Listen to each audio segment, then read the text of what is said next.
family now, but that doesn't mean anything. It's just another goodie. That's all it is.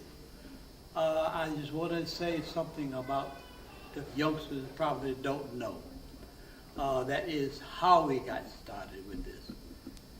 One year, when my mother passed on to be with the Lord, very soon after that, my father passed. And we had to get together to make arrangements for their funerals. And Big Brother, the guy, the oldest one of us, he decided that in as much as we could get together for our funeral that quick, because it was less than a couple of years between that they passed away, we decided that we could get together without it being a death. So that became the nucleus for us to have our family reunions. We had the first one at Sylvia's and Chuck's house in Washington, D.C. back in the year of 1959, somewhere in that area. And from then on, we've had 48 consecutive family reunions. We call them gatherings, but they updated with family reunions now. So we have had 48 of them. And I was fortunate enough to attend all 48, including this one today. We were taught by our parents to sing. We love to sing. And we have adopted one song that we sing, dedicated to our mother and father, and that was My Lord, What a Morning. We use that as the theme song for everywhere we go.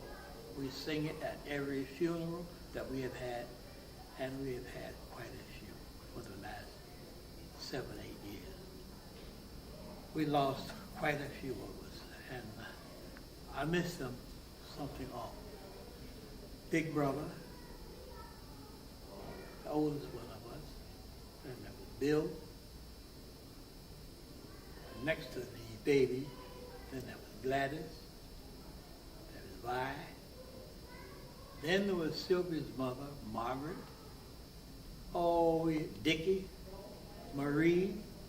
Oh my goodness, it's just so many of us. But still, God is good. We place God first in all our doing, and we pray that in all of our getting, we will get an understanding. And we think that God is too wise to make a mistake, so we accept his doings, knowing that he knows what's best for us. We just try to keep God first, and other things will come into it. Seek ye first the kingdom of heaven, and the other things will come unto you. We always try to live by the principle that there is so much good in the worst of us, and there is so much bad in the best of us, that it hardly behooves any of us to talk about or to criticize the rest of us. If we keep that in mind, we think we'll have the unity that is needed to cement this family together. And we always say, God is good. My parents my dad was called Big Hands. He had an afflicted hand. That one hand of his was as big as 2 of anybody else's hands, but that was where he got his nickname of Big Hands. He was multi-talented. He was an automobile mechanic, he was a bricklayer, and he was a plasterer. All 3 of those trades, he mastered them. He taught all of us how to lay bricks and how to plaster. In my childhood, we would go to church on Sunday. Sunday school was our special.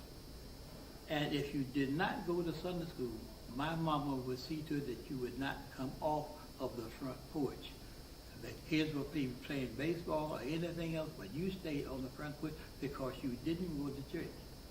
Next Sunday you went to church, and every Sunday after that, because you wanted to get out with the guys. We had a big family And well, most of the time we would go to W.S. Cross.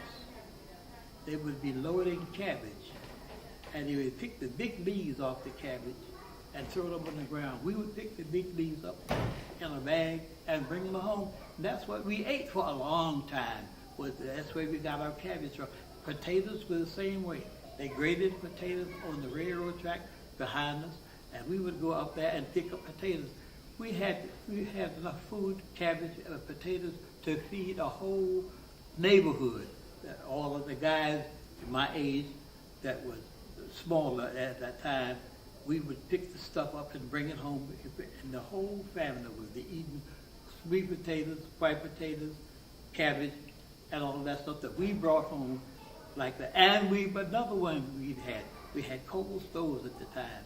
When the train would stop behind our house on Mahan Street, we would get on the coal train and throw coal off while the train was getting water. And when the train left, we would come back out there with a bag and pick the coal up and bring the coal home. We were never hungry and we were never cold because of the things that we were doing while the trains were stopping and the guys were picking potatoes and that kind of stuff. We never knew what a hungry day was. My mother could do more with a sweet potato, a white potato, than a monkey could with a coconut. We were never, ever hungry. She would make biscuits in a boiler top, in a large can top, which would hold about 35 biscuits, which would last about a meal with our family. But like I said, we were all healthy, fat, never had any kind of sickness, never. My grandmother would give us what was that stuff called? Confetti or something. She would tie a bag around your neck that stunk. Good gracious, that thing did smell bad. But it would cure any kind of cold that you ever had. We would have a snotty nose, but that would soon dry up. And we were never sick. Never, ever sick. And that was true with all of our kids until after my brother George was the first one of us to go. He died at 21 after he finished high school, and he had a little band. We had a wonderful childhood. Like I said, we never were hungry, and we had everything that we need. We didn't have sense enough to know that we were poor, but we really got along. My dad was a little bit strict, but I'd rather for him to smack me with that hand than for my mother to whip me, because she'd make you cut your own switch. And if you caught small ones, she'd beat your brains out with that little one until you got a bigger one. We just had, like I said, we had a wonderful, memorable childhood, one that I will never forget. Grandma and Grandpa Goode, they were staunch members of the Methodist Church on Pine Street. They were CMEs. He was a deacon, not deacon. In the Methodist Church, they have stewards. They don't have a deacon. He was a steward, and she was a stewardess. They were what we call in the Baptist Church now, they were spiritual leaders. And they were always in the activity of whatever was going on. My dad sang in the choir, and so did my mother, and both of them were officers in the church. My dad was assistant steward of the church, and latter years he became the chief steward in the church. Even that matriculated right down to my brother Ernest. Ernest was a steward in the church, followed right in my father's footsteps. So we have always been church oriented from the latest days of my life that I can remember. In fact, I even picked up the fans in First Baptist Church where my grandmother Hawkins, she took me to church all the time. And then my mother would take me to church, and my father would take me to church. So we have been in the church all of our lives. So and he taught all of us guys how to lay brick, and every one of us could make a living laying brick from the stuff that Pop and Grandpa taught us. Grandpa was a bricklayer, so was my daddy a bricklayer, It has been right down the family for as many years as I can remember. I have got 56 consecutive years in the Bricklayers Union.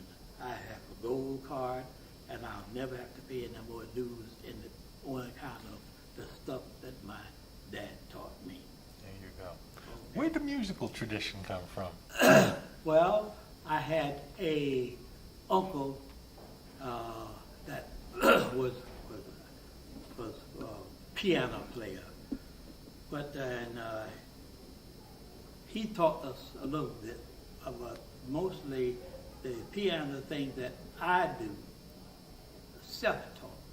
I never had any lessons. I had one piano teacher, one music instructor, and he was kind of flighty, so that I couldn't learn from him because he was always picking at me. So I didn't take any music lessons. But I don't know. It's just some things you learn how to do naturally, like a baby learns to cry, and that just came natural for me. I had no formal training.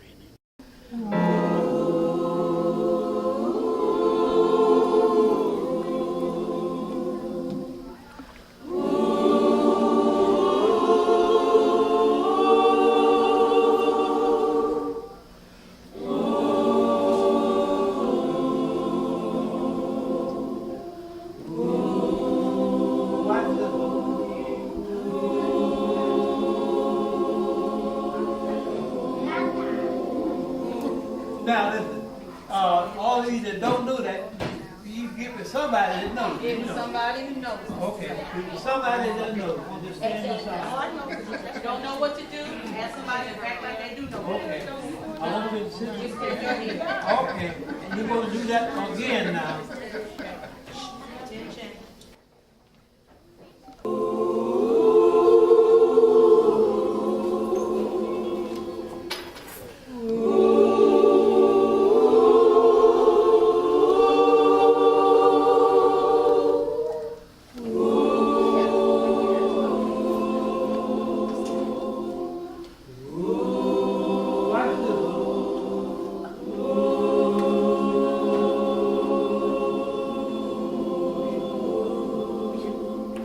Okay, now, is everybody, are you pretty comfortable with that?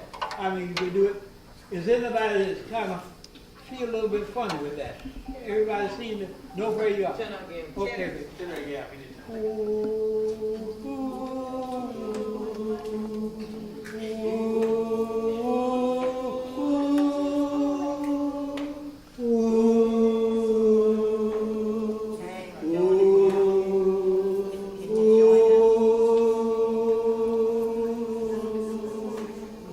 Let's do it one more time then.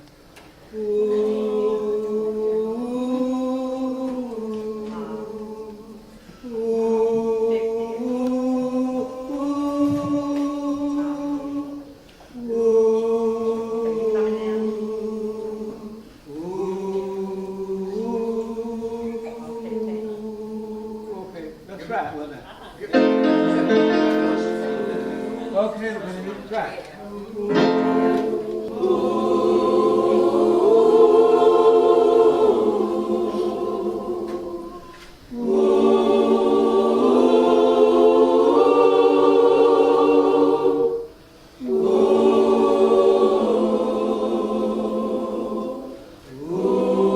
Watch this one.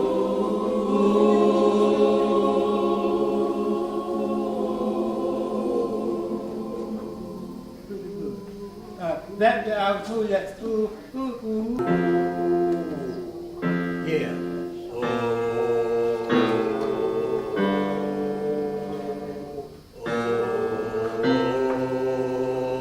See how it goes.